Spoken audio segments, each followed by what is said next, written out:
부산 세계로교회 손현보 목사가 공직선거법 위반 등의 혐의로 구속되자 소속 교단인 예장고신총회가 이를 종교 탄압으로 규정하며 반발했습니다. 그러자 교단 내부와 기독교 시민단들 사이에서 교단의 자성을 촉구하는 목소리가 잇따르고 있습니다. 기독교의 첫 공식 회의인 니케아 공의회가 열린 지 올해로 1700년을 맞았습니다. 한국기독교교회협의회는 니케아 공의회의 정신과 신학적 유산을 돌아보는 세미나를 열고 오늘날 교회가 공동의 신앙 고백을 중심으로 연대와 일치에 나서야 한다고 강조했습니다. 기획보도 AI 시대의 교회에 묻다. 오늘은 AI가 생성한 데이터와 콘텐츠가 기독교 신앙을 왜곡하는 문제를 취재했습니다. 시청자 여러분 안녕하십니까? CBS 뉴스입니다. 부산 세계로교회 손현보 목사가 구속되자 소속 교단인 대한예수교장로회 고신총회는 이를 종교 탄압으로 규정하며 반발했습니다.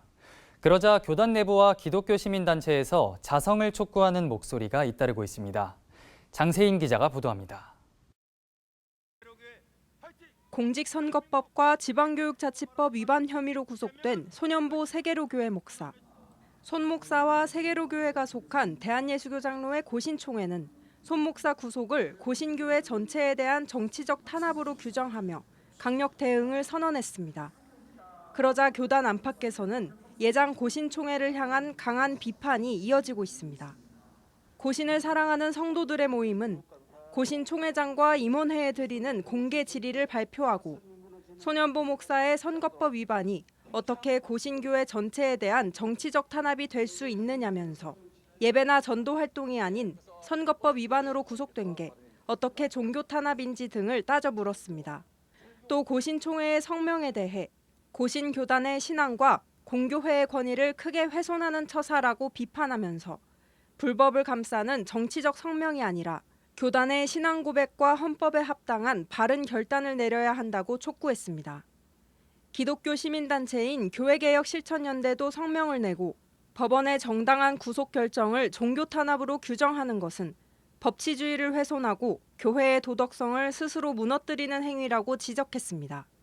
그러면서 일부 목회자의 일탈 행동을 교단 전체의 문제로 확대하는 건 오히려 고신교회 전체의 명예를 실추시키는 일이라면서 고신총회가 손현보 목사에 대한 치리에 나설 것을 요구했습니다.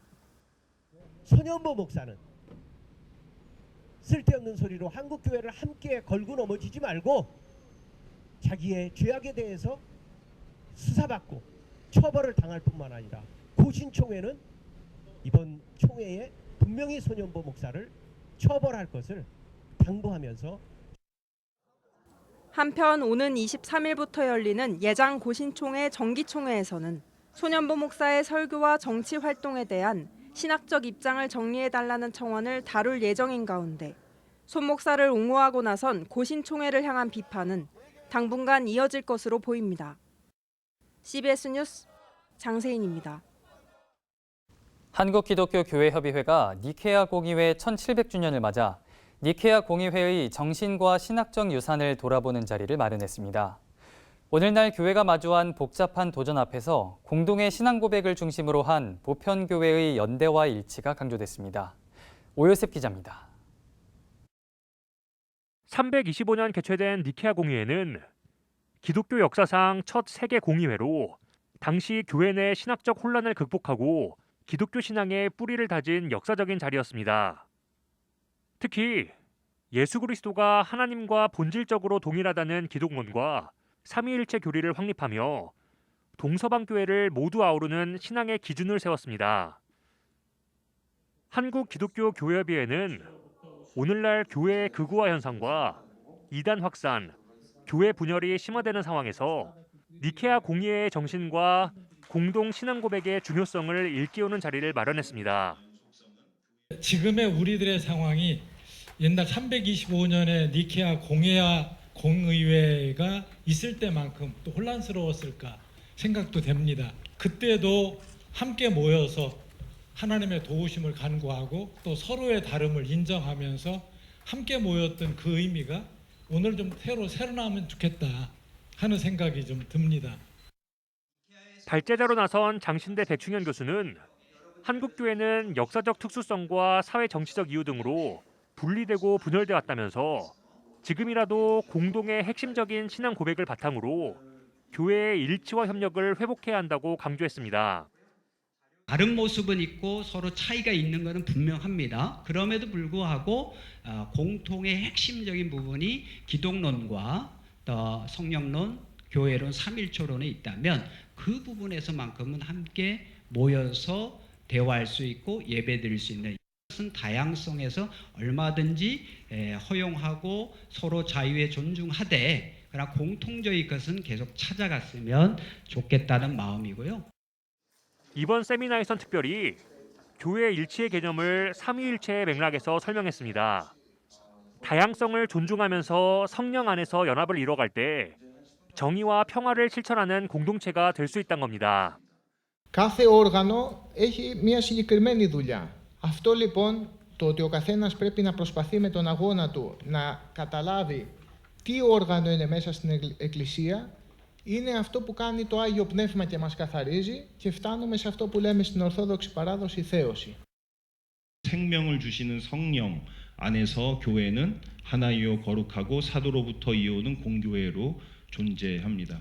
성령에 대한 교단의 차이를 넘어서 성령과 교회의 관계를 더 깊이 사유하는 것은 니케아 신학의 토대 위에서 오늘 한국교회가 수행해야 될 과제가 아닐까 생각을 해봅니다. 교회의 일치는 추상적 속성이 아니라 삼위일체적 삶 안으로 초대되고 변혁되는 역동적인 운동입니다. 교회협의회는 니케아 공의회의 공동 신앙 고백의 의미를 되새기며 한국교회가 분열과 갈등을 넘어 환대와 연대의 길로 나아가자고 당부했습니다. 한편 교회협은 다음 달 이집트에서 열리는 세계교회협의회 제6차 신앙과 직제 세계대회에서 이번 세미나의 성과를 나누고 다양한 후속 사업을 이어갈 계획입니다. CBS 뉴스 오요셉입니다. 개신교를 비롯한 국내 5대 종단 종교인들과 단체로 구성된 범종교 개혁시민연대가 성명을 발표하고 국가조찬기도회의 즉각적인 폐지를 촉구했습니다. 시민연대는 국가조찬기도회는 신앙의 공간이 아닌 부패한 정치와 경제 권력이 결탁하는 위선적인 사교의 장으로 전락했다며 정교 유착의 통로로 악용되고 있는 국가조찬기도회는 속히 폐지돼야 한다고 말했습니다. 또 모든 공직자는 헌법의 정교분리 원칙을 준수하고 공과 사를 엄격히 구분해 국민 전체에 대한 봉사자로서 윤리적 책무를 다하라며 정교 유착 방지를 위한 실효성 있는 제도 개선을 요구했습니다. 정동영 통일부 장관이 오늘 한국기독교교회협의회를 방문하고 한반도 평화를 위한 교회의 활동을 적극적으로 지원하고 협력하겠다고 밝혔습니다. 정동영 장관은 적대적 관계를 평화와 사랑으로 녹여내는 주체는 남북의 교회가 될 것이라며 지금 이 어려운 시기에도 교회협이 다시 한번 통일운동의 나침반이 돼주길 바란다고 전했습니다. 교회협 김종생 총무는 한반도 분단의 아픔과 상처를 싸매는 일은 곧 교회가 감당해야 할 사명이라며 한반도의 평화가 곧 세계 평화를 이루는 길이라는 교회의 소명을 강조했습니다. 이어 가까운 시일 내에 남북교회가 다시 만날 수 있도록 국제 네트워크를 통한 민간 차원의 역할을 충실히 이어가겠다고 말했습니다.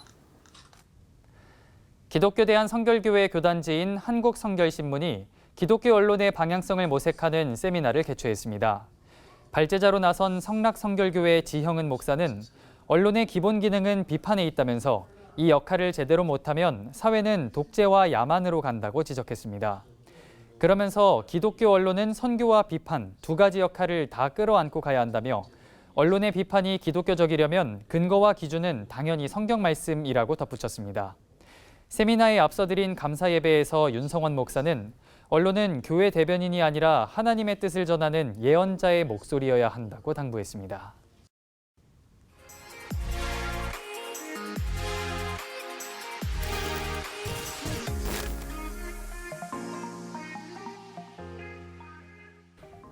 AI는 일상은 물론 신앙생활에서도 유용한 도구로 활용되고 있지만 검증되지 않은 가짜 정보를 제공할 가능성도 여전합니다. 실제로 온라인상에는 이단 사이비 관련 자료나 기독교 신앙을 왜곡하는 콘텐츠를 쉽게 찾아볼 수 있는데요. CBS가 마련한 기획보도 AI 시대 교회에 묻다. 오늘은 네 번째 순서로 AI가 기독교 신앙을 왜곡한다면? 이라는 질문으로 AI가 생성한 데이터와 콘텐츠의 기독교 신앙 왜곡 문제를 취재했습니다. 최창민 기자가 보도합니다. 유튜브 검색창에 요한계시록 실상을 적어넣자 이단 신천지 관련 자료 수십 개가 검색됩니다. 수십만 명의 구독자를 가진 유튜버가 만든 기독교 콘텐츠라고 해도 신학적으로 검증된 건 아닙니다. AI로 만든 콘텐츠들은 이거를 주장하는 사람의 얼굴을 공개하지 않습니다. 예를 들면 무명의 형제들, 실제로 있어요. 무명의 형제들이라는. 캐나다에서 이거 보다가 가족하고 다 헤어지고 극단적으로 이혼까지 간 케이스를 봤거든요. 인터넷상에 수많은 정보를 학습한 뒤 답변하는 AI는 방대한 양의 데이터에 영향을 받을 수밖에 없습니다. 인공지능 언어 모델의 자체, 습성 자체가 전 세계 데이터들이 어떻게 이루어져 있는지를 가지고 답변을 주는 거예요. 신앙 자료, 신앙 에세이 이런 것들은요. 만약에 이단에서 만들어 놓은 글들이 웹상에 많아요. 그러면요. 나중에 언어 모델이 대답하는 신앙 컨설팅은 그들이 말하는 논리와 주장대로 나아갈 수도 있다는 겁니다.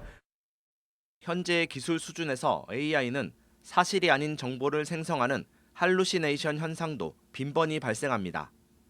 이단들이 자주 쓰는 용어를 섞어 질문하면 거기에 맞는 자료를 근거로 대답하기도 합니다. 이단 교리를 물어보고 이단 교리를 요구하면 이단 교리로 답변을 해줍니다. 예를 들어서 6월절을 지금도 지켜야 될 이유를 설명해줘 하면 AI는 그 논리를 찾아서 제공을 해줍니다. 이처럼 AI가 잘못된 정보를 유통하기도 하지만 제대로 사용하면 신학 검증의 도구도 될 수 있습니다. 어떤 얘기를 들었는데 이야기가 의심이 가잖아요. 그 내용을 AI에 집어넣고 위 내용을 개혁주의 신학, 개혁신학의 입장에서 평가해 줄래? 이단적인 요소가 없는지 평가해 줄래? 만약 요한계시록 5장을 신천지는 어떻게 해석해? 이렇게 질문하면 신천지 해석이 쫙 검색됩니다. 그럼 내가 오늘 본문을 통해서 같이 연구하고 했던 본문하고 비교해 보면서 혹시라도 이 해석의 일부가 들어와 있을지를. 하지만 AI 전문가들은 AI가 신앙과 영성의 부재, 맥락과 해석의 어려움, 데이터 편향에 따른 다양성 왜곡 등에서 한계와 위험성을 가지고 있는 만큼 최종 판단 주체가 될 수 없다고 말합니다. 현재 AI는 방대한 데이터가 학습되어 있지만 그 안에는 건전하지 못한 데이터들이 들어있을 수 있습니다. 그렇기 때문에 AI에서 나오는 답변들을 무분별하게 수용하기보다 이 부분을 목회자나 성숙한 신앙인의 도움을 받아서 분별해서 사용하는 것이 필요할 것으로 생각됩니다. 올바른 정보를 찾도록 돕는 AI 활용 교육, AI 생태계를 통제해 검증된 정보만 제공하는 소버린 AI 확대 등 기술적인 대안도 거론됩니다. 정통 교단에서 만들어 놓은 데이터와 인프라를 이용해서 AI 모델을 만드는 겁니다. 그러면 이단들이 만들어 놓은 데이터나 인터넷에 있는 잘못된 데이터들을 학습하지 않았기 때문에 정통 교단에 입각한 대답들을 해주겠죠. 전문가들은 또 정통 교리에 맞는 신학 논문이나 좋은 설교문 등을 내부 인트라넷에 가두지 말고 적극적으로 공개할 필요가 있다고 조언합니다. 무엇보다 중요한 것은 AI에 대한 맹신을 경계하고 건전한 신앙 교육을 통해 성경 말씀과 정통 교회에 대한 분별력을 길러야 한다고 강조했습니다. CBS 뉴스 최창민입니다. 한신대학교 신학대학원이 최근 AI를 활용한 목회 디자인하기를 주제로 제4회 목회자 컨퍼런스를 개최했습니다. 주제 강연을 맡은 전철 한신대 신학대학원장은 인공지능은 인간의 종교적 상상력을 확장하고 새로운 신학적 가능성을 열어준다며 인공과 인간, 신성의 관계는 존재론적 성찰과 실천적 응답을 통해 재구성돼야 한다고 말했습니다. 이번 컨퍼런스에선 AI를 활용한 교회 행사 기획, 설교 준비, 신년 목회 계획 세우기, 교회 교육하기 등 4가지 주제로 선택 강의가 진행됐습니다. 기독교 대한감리회 농촌선교 목회자회가 창립 40주년을 맞아 농부, 하나님과 함께 한결같이 희망을 노래하다라는 주제로 기념 예배를 드렸습니다. 설교를 전한 김정권 목사는 농산물 수입 개방과 산업화, 도시화 등으로 농민들이 위기를 맞을 때 농촌교회 목회자들은 농민 곁을 지키며 함께 연구하고 투쟁했다며 이런 활동과 정신이 교단 민주화와 교회 갱신운동, 민주화 운동으로도 이어졌다고 말했습니다. 감리회 농촌선교 목회자회는 1980년대 농촌사회의 급격한 변화와 위기 속에서 농촌교회 터전 위에서 농촌을 지키고 하나님 나라를 이루기 위해 시작된 목회자 모임입니다. 한국장로교 복지재단이 중구 1인 가구 지원센터 개관 감사 예배를 드렸습니다. 1인 가구 지원센터는 사회적으로 1인 가구가 증가하면서 발생하는 외로움과 안전, 주거, 건강 등의 문제 해결을 위해 상담과 교육, 사회관계망 형성 등 다양한 서비스를 제공하는 기관입니다. 장로교 복지재단은 지난 7월 서울중구청과 1인 가구 지원센터 관리 운영 위수탁 협약을 맺고 오는 2028년 7월까지 3년 동안 센터를 운영하게 됩니다. 장로교 복지재단은 이와 함께 중구 소재의 약수교회와 센터 운영을 위한 협력 파트너십을 맺고 지역사회를 위한 인적, 물적 협력에 나서기로 했습니다.